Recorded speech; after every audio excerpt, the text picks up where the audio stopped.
Hello everyone. Today we welcome someone that takes us behind the scenes of top competitions and tells us about how Icelandic horses are exported by plane. Ásta Björk Friðjónsdóttir is in the Tales podcast.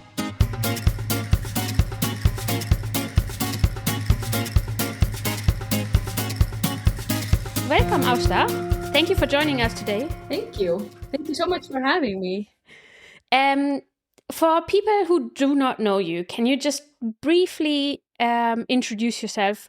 Who are you? What are you doing? Yes. So my name is Ásta Björk Friðjónsdóttir. I'm currently working independent as a contractor for various companies doing social media work. I have been working for some time for Horse Day.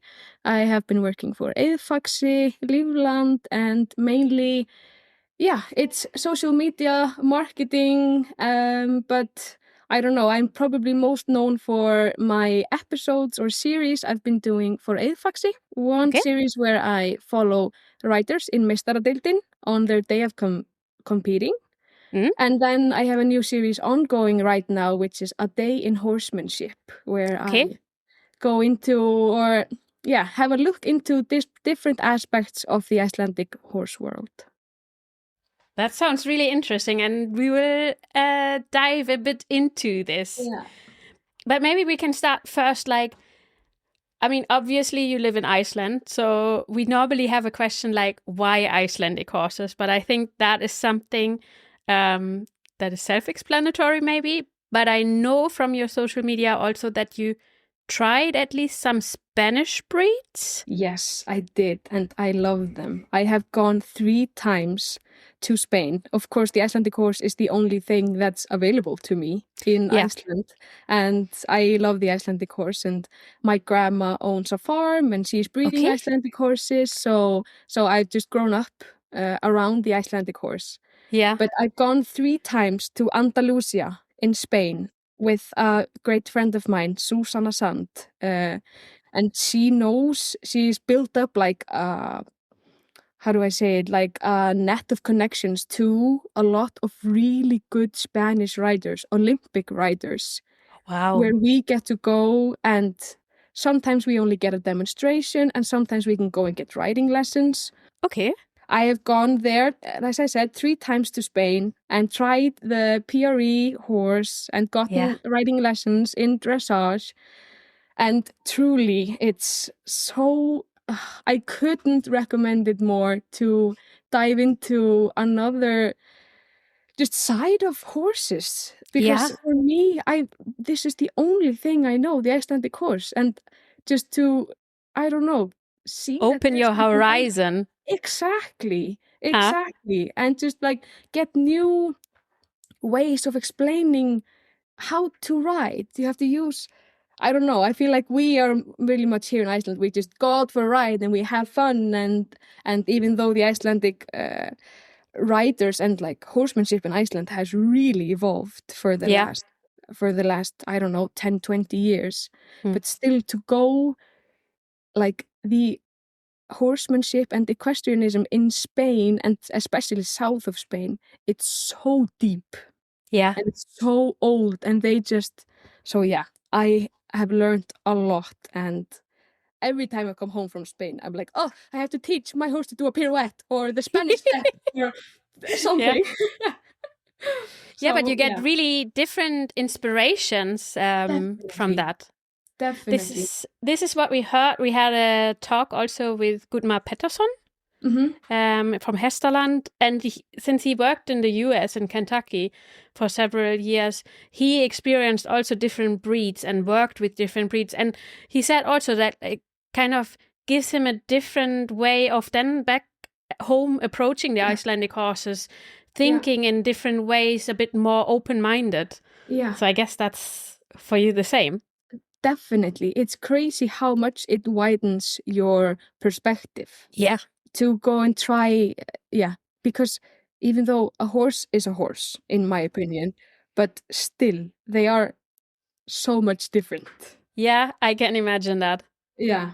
I come from big horses like the German breeds for jumping and dressage. And for me also, this is still, while it is riding, it is so different. So I really appreciate everybody that is kind of experiences the differences and kind of try something. Mm-hmm.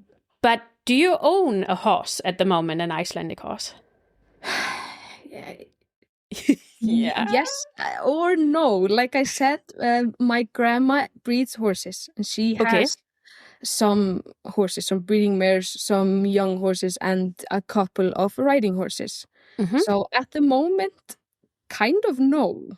Not my own horse. I recently sold my horse, and I've not been riding at the moment. Okay. So yeah, I have to choose really kind of one of the horses that is in the field at my grandma's to be like, okay, you're going to be my next project. Okay. But this is also good that you have kind of like, yes, it's a collection of horses and you can choose whatever you feel like on the day. Definitely. It like I said, it's a privilege. But then, so you sold your horse. So my next question would have been, when is the last time you bought a horse? But since you sold it, so... Yeah, I was thinking about this because I've noticed you asked other guests this question as well. And I thought, have I ever bought a horse? Because I've always just been riding my grandma's horses. But I did have a horse exchange. Okay. So I had my horse that I got for my confirmation when I was 14. Mm-hmm. And then I was training a horse, which became kind of my circus horse. I could have her lay down everywhere, and she did cool. do the Spanish step, and she was this beautiful big bay pinto mare. And maybe, I don't know, some people have seen the ad that Horses of Iceland did, where there were horses walking on this big keypad. Yes. Yeah, so the pinto horse, that was my horse. Aha! Yeah, so I didn't exchange. I was only training her, but then I exchanged my only horse for her. So I kind of bought her, but yeah. But this is funny. Yeah. Now I will look for the ad as well again. Yes, it's Outhorse Your Email.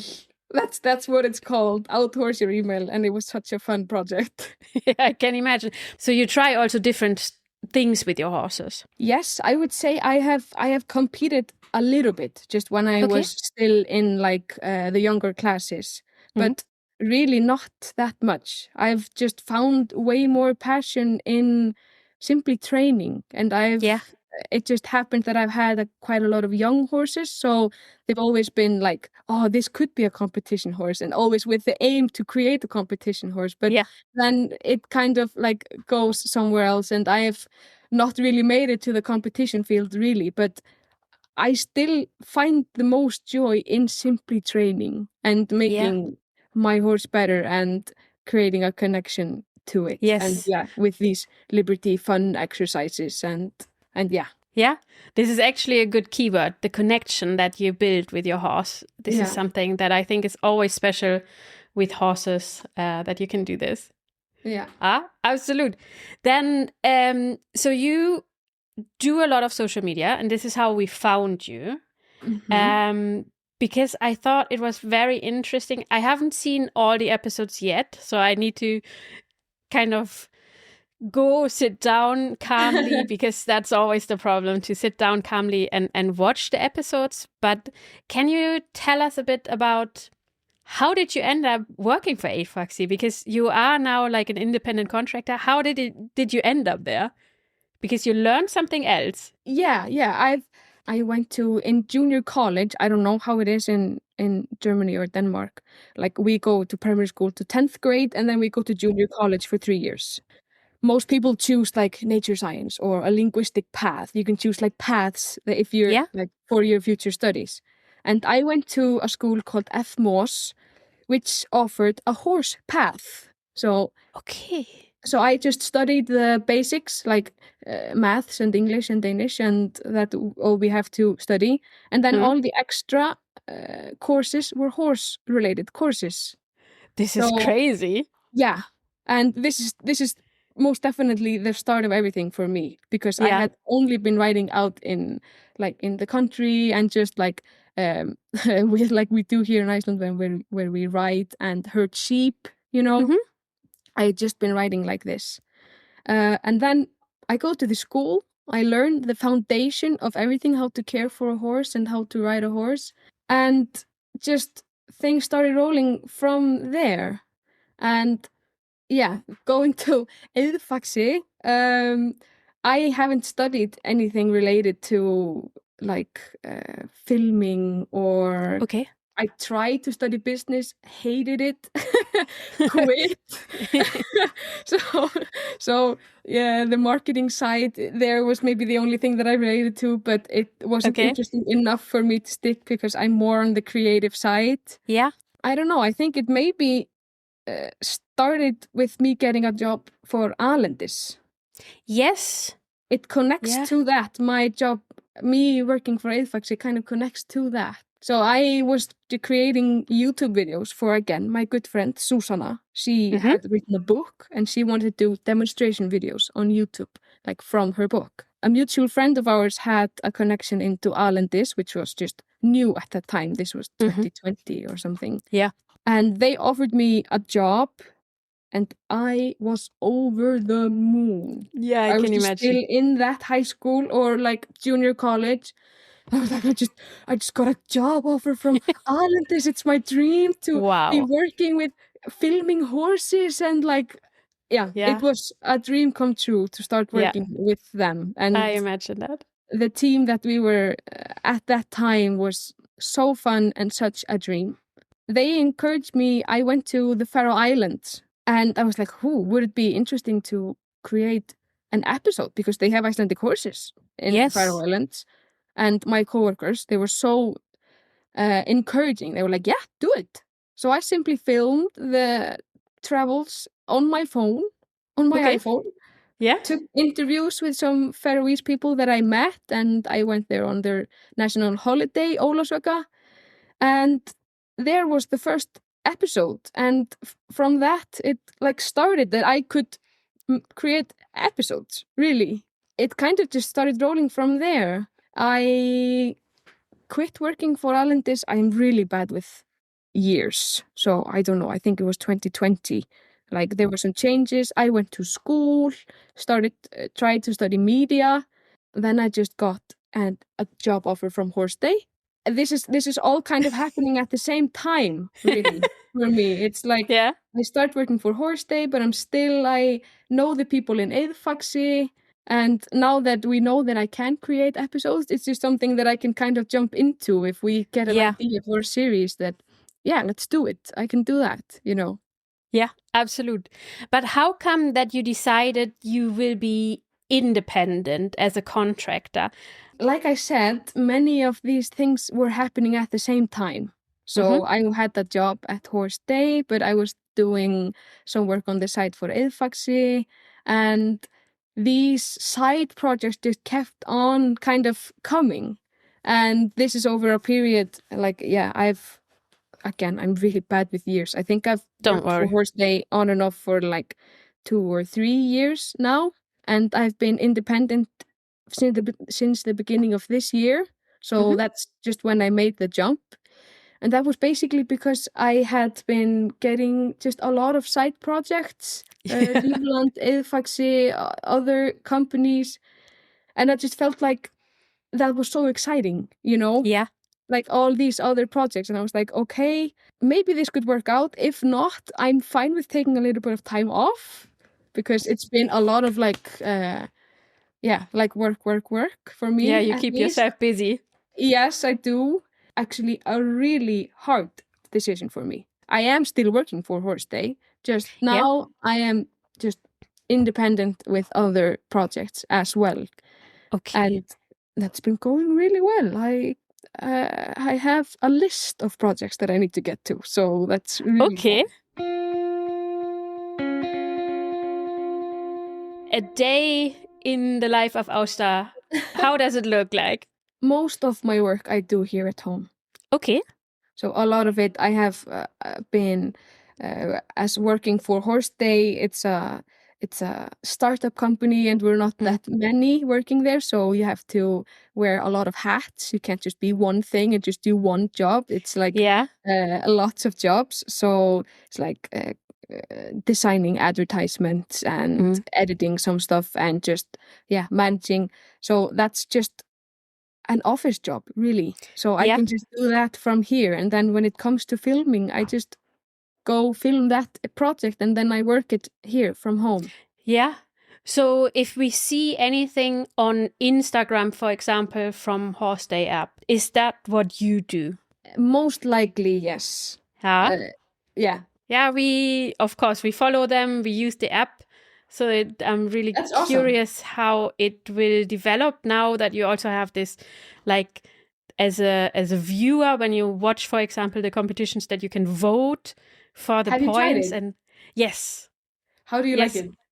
I think it's cool. Though I'm always surprised what I see compared to what the judges see. Sometimes I would have voted differently, but this is probably a personal thing, or also I'm not as experienced, right? I'm not trained in what should be there. So I think it's interesting. That's also the point. Of getting the audience's opinion. I'm always giving them way higher. I'm like, wow, that was awesome. That's a 9. Wow, loved it.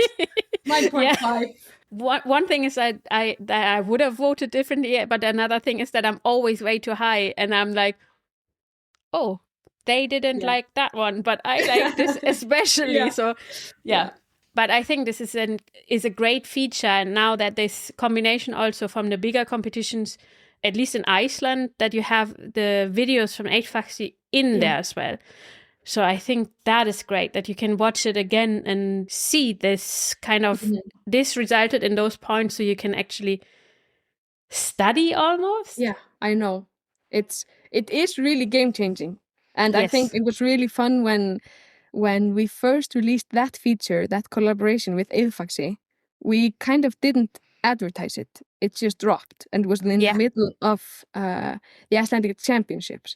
Exactly. And everyone went wild. They were like, what? Can we see the videos as well? And like everyone was sharing it and everyone was so happy and like,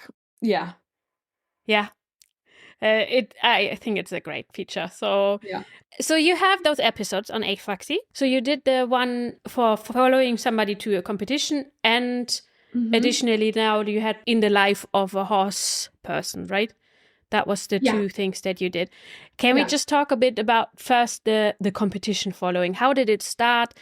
And how did you select also the people that you follow? The selection is kind of complicated because firstly, the riders have to be willing to have me by their side. And I can imagine. And I think that's a lot harder than we realize. Like you're competing. It's one of the biggest events of the season. All eyes are on you. You've been training for this for the whole winter. Maybe you're a little bit stressed, and there's a person with a camera in your face the whole evening, you know?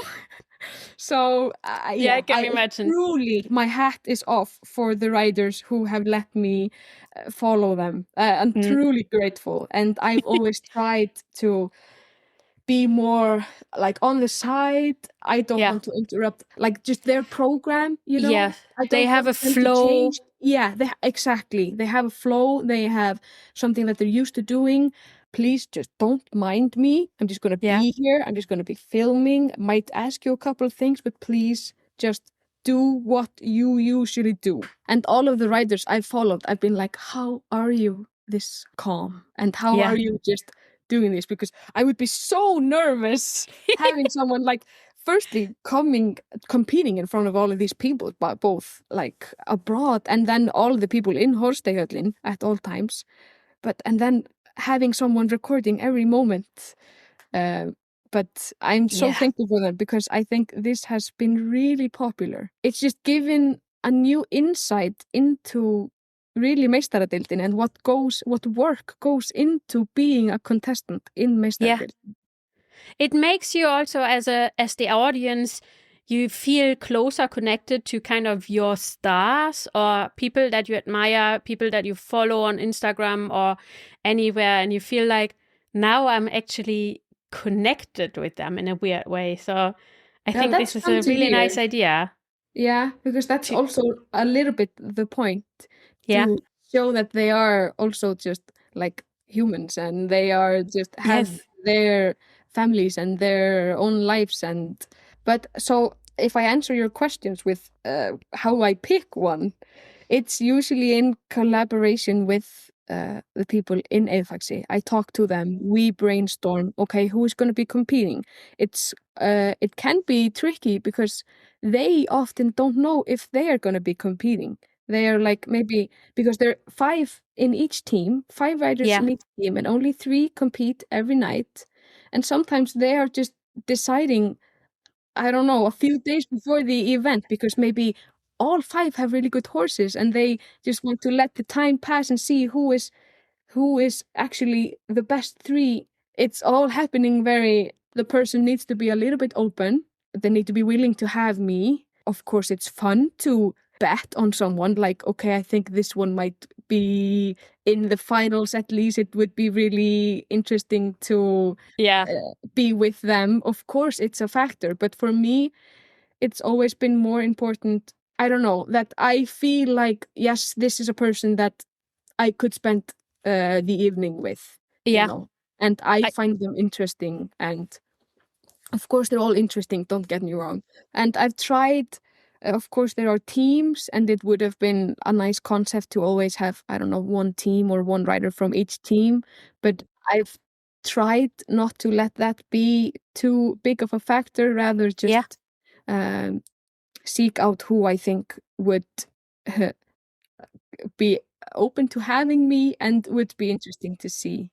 But what I now think is really interesting is that the people decide just a couple of days before who is riding from the team. This is super interesting for me. Of course, they're all aiming to compete. They're all individual riders. They're all professional riders. They all have stables full of awesome horses. Yes. And they're all like, for some disciplines, they all have horses. For some disciplines, maybe only 3 riders in the team have horses. For example, T2. It's not everyone that has a good T2 horse, you know. Yeah. But for some of them, or pace, exactly, really good example.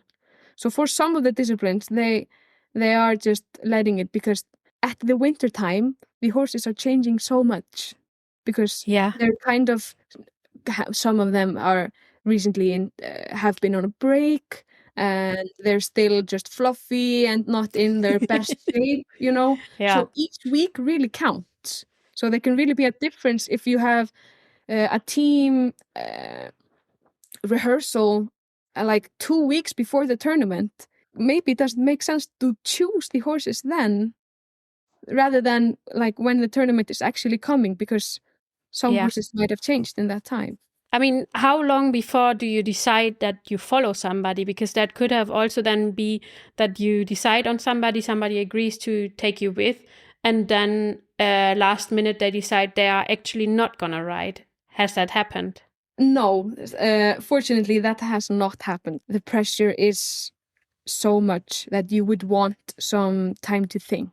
And for each discipline, we're guessing who's coming. Like, okay, we know this rider has this horse. He's probably going to be riding with this horse. I'm just going to contact him, ask if he's going to ride, and ask if he would be willing to do this.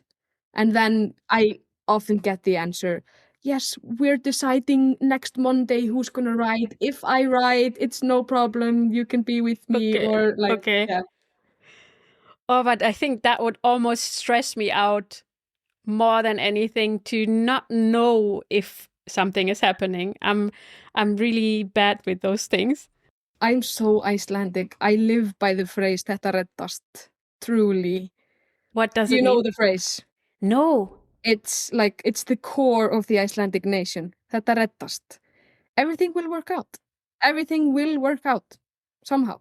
I will write it to you. You can Google it. Yes. It's very known also outside Iceland, because it's like, of course, it's a little bit uncomfortable. It's like, okay, who then? Then I have like maybe a backup. Oh, it's uncomfortable for that rider to get the request so close to the competition, but still, everything will work out. This, okay, just talking about this phrase, I truly live by it. Because we're maybe next going to talk about my other series. We can maybe jump a little bit back and forth. In one of the episodes, in A Day in Horsemanship, I go on a horse riding tour with Ísastar, who are just offering tourists to come in Iceland and to go on a couple of days or a week's riding tour in the mountains. Yeah. And I was like, oh, it would be super fun to spend a day with them and see what it's like.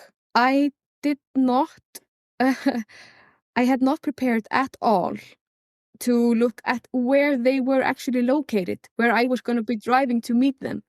And they were in some mountain. They were in, it's called Landmannahellir or Landmannalaugar. It's a really like popular destination, or like a really, how do I say it? Like, it's one of the most beautiful like nature scenes in Iceland. Okay.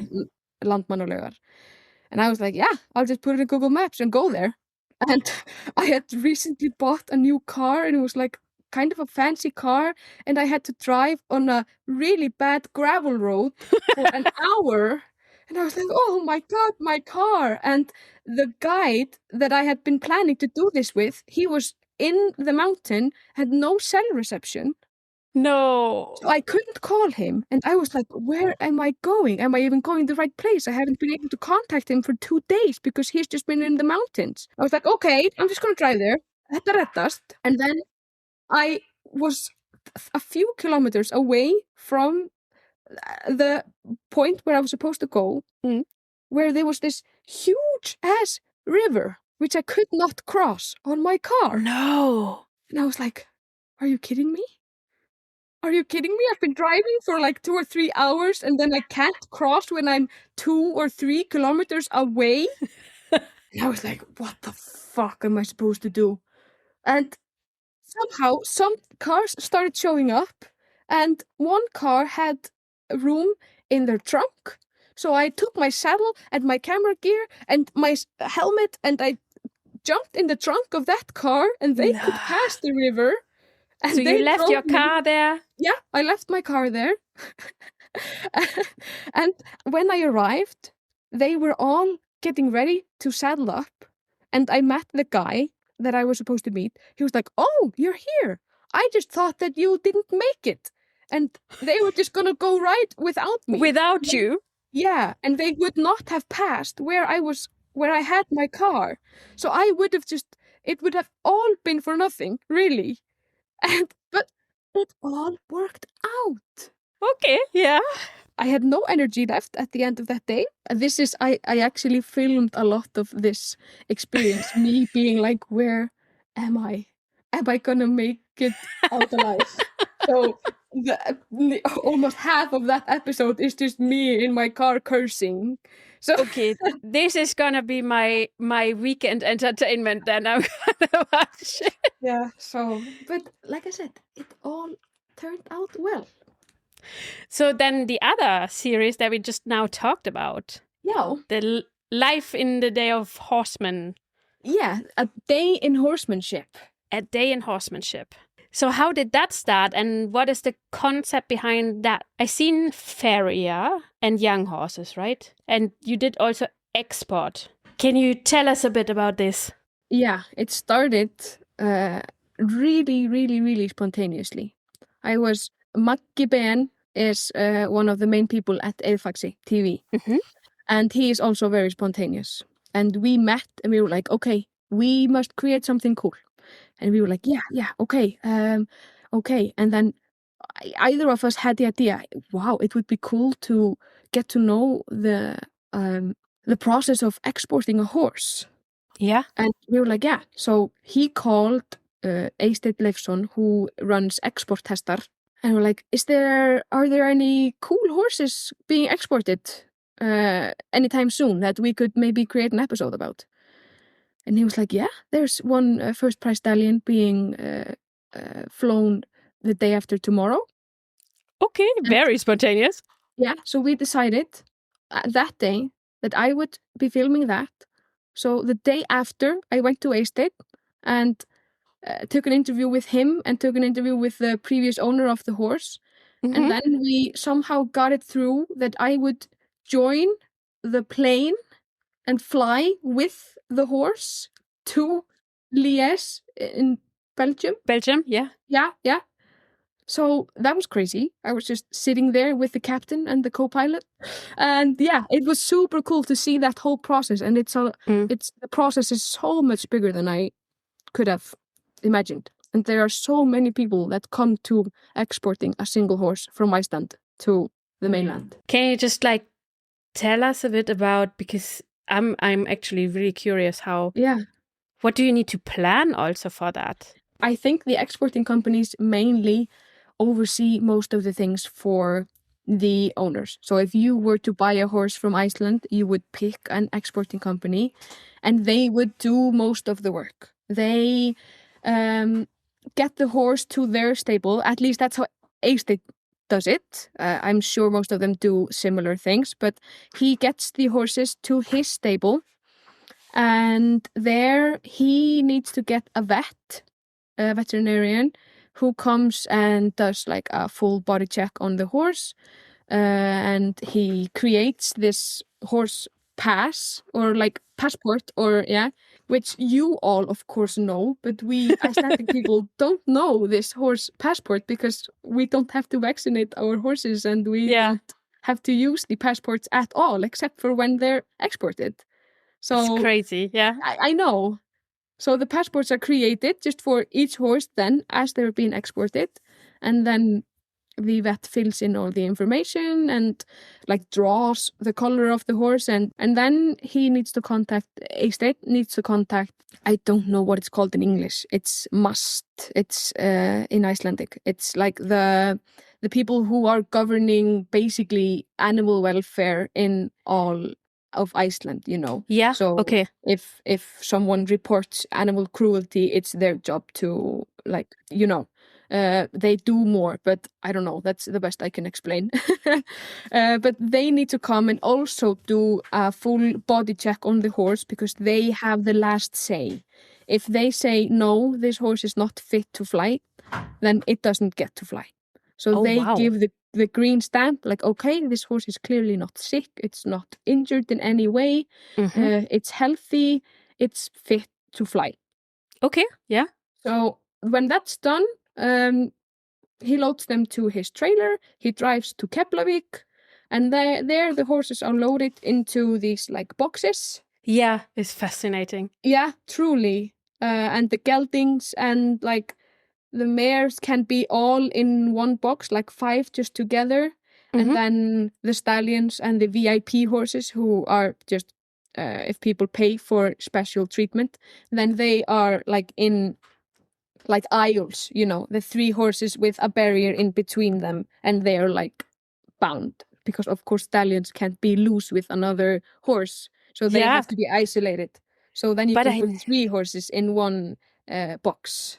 This is really interesting. I mean, for the stallions, I thought this would be some kind of process, but also that there are VIP horses. This is really interesting too. If you're buying a really expensive competition horse, even if it's a gelding or a mare, you would be I don't trust it that they could be maybe they kick with 4 other horses in a box. Yeah, if they step on each other or start to fight or something. But usually in all of these the horses, I think it's not common that something happens, even if they're loose altogether. It's sensitive or something that they are just, I mean, they realize that they need to be, they cannot move much, right? There is not much space for them. I always seen those socks kind of put on the horses and then taped. Do the horses have shoes, and what do you do with the socks? So that's the VIP horses. If you have a VIP horse, you can export it with shoes on. For example, when the Icelandic national team goes with their horses out, of course, they don't want to remove their shoes. They just want to have the shoeing that they've been training on, and for everything to be the same. So if you have a VIP horse that's not going to come in contact with any other horse, you can leave its shoes on, and then you have to put it in like woolen socks or like diapers or tape or just to protect their hoofs. Yes. But all other horses must be shoeless. Okay. Yeah, makes sense. And then they're not taped or anything. They're just, bare. So then take off and then you fly They're with the loaded horses. into the boxes. The boxes are loaded into the plane. And then the plane takes off and flies for, I don't even remember, maybe 2 or 3 hours or something. Yeah, probably something like this. Makes sense, yeah. Hmm? And then they land, and it's a really strict procedure when they land because, of course, the Icelandic horses are not vaccinated and they have to be kind of quarantined there. And Liège has just their own, like, really cool horse stable at the airport. So the horses are like all put on, the boxes are put on these wagons, and the wagons are they're hooked onto a car that drives super slowly. It's like they drive super slowly because it's like they have to be really careful. So they drive only like 15 kilometers per hour or 20 kilometers per hour, just like, And it's not a long way, but it takes like 20 minutes to get there. You would be like 5 minutes driving it if you were driving normally. But it's all for safety, and of course it makes sense.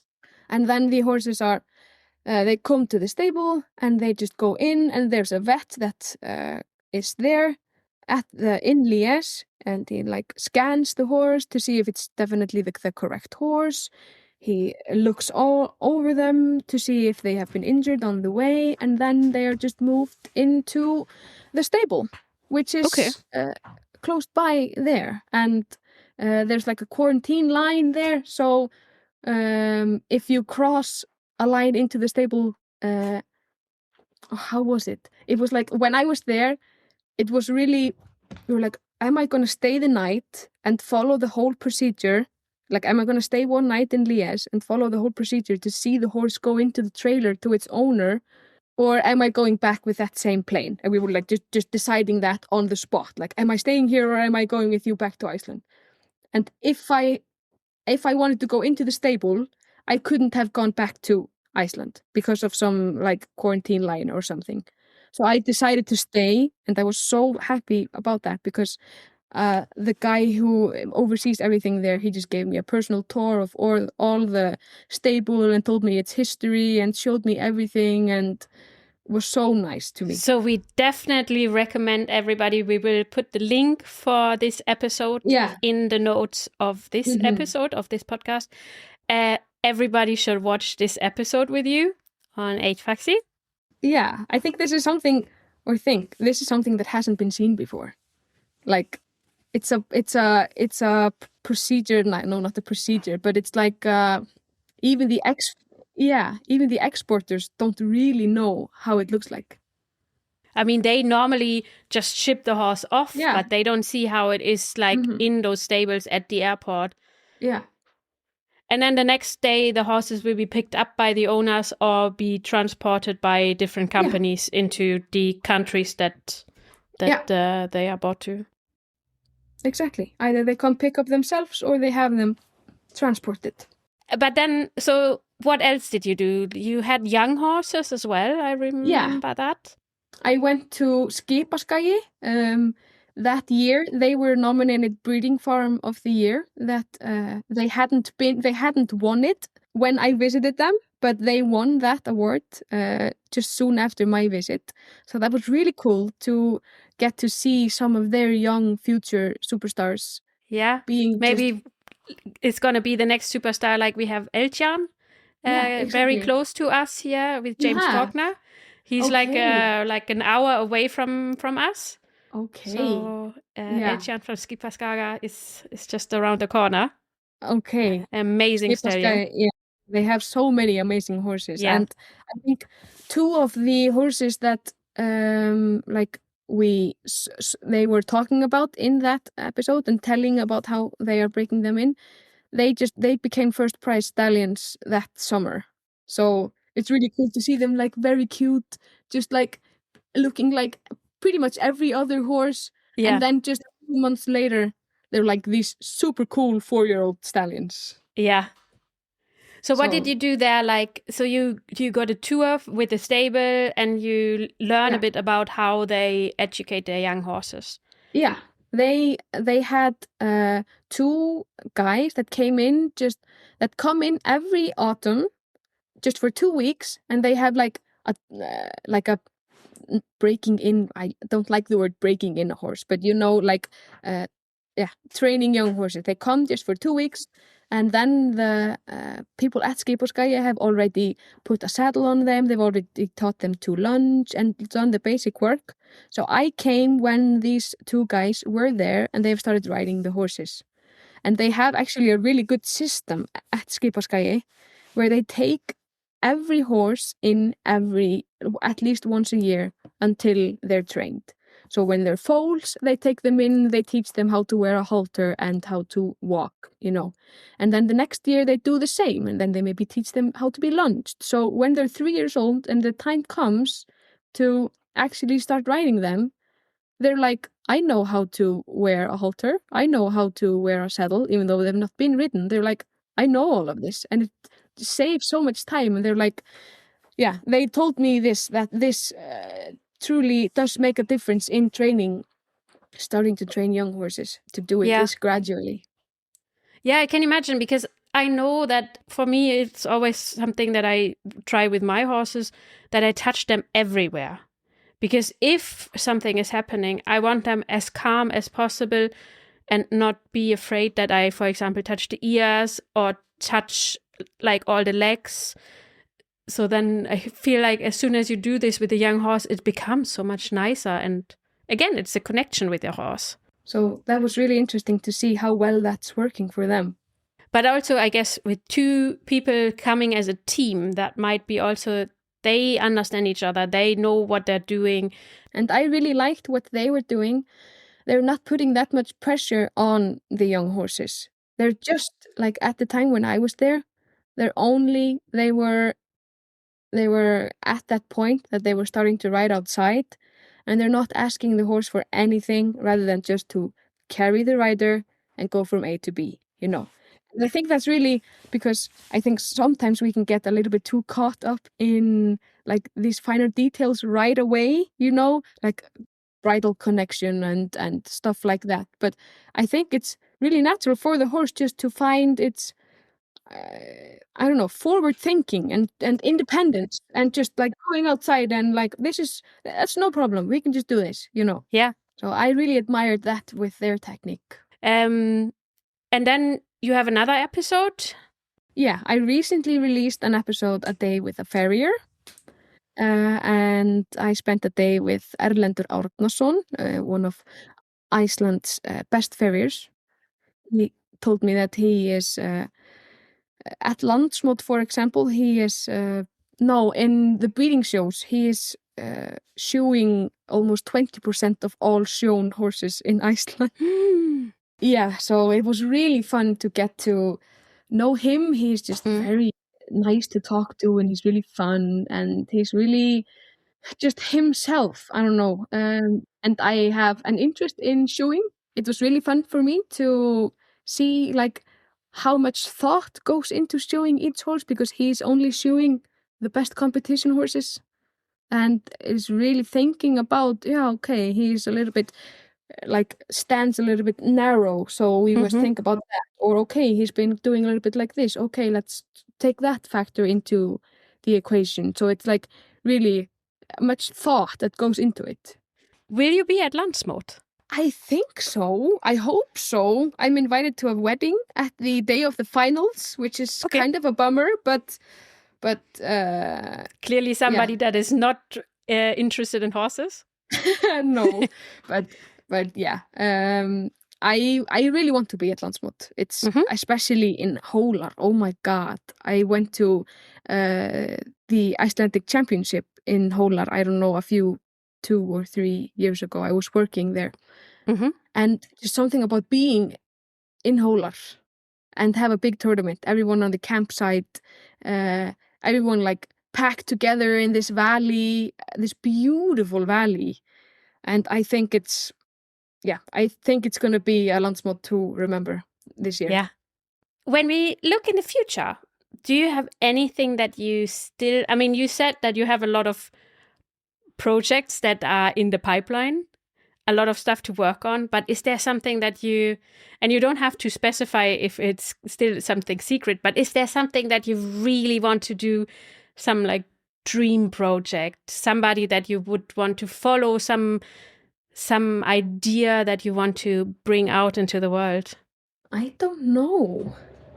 I think just on the top of my mind right now, because we talked about Spain, I think that would be something that I would want to, I don't know, educate my fellow Icelanders more about, and the Icelandic horse world, because I think we can take so much knowledge from them. I think that would be something that I would be really interested in doing well, but at the moment, I don't know. I'm kind of just living on project to project, you know, and just enjoying my life here. I don't have some big end goal. I'm just riding this wave while I can and while I want to. Yeah. Cool. Thank you, Ásta. That was amazing. And thank you everyone for listening. We will come back very soon with a new episode. In the meantime, do not hesitate to share this episode on social media, comment, like, subscribe. Before leaving you, we would like to mention that you can follow us on Instagram and Facebook, The Tölt Tales, for more news and stories. And you can follow Ásta on Instagram and EidfaxiTV, Horse Day app, of course. And we will put all the links in the description of this episode. And with this, say goodbye. Thank you. Goodbye.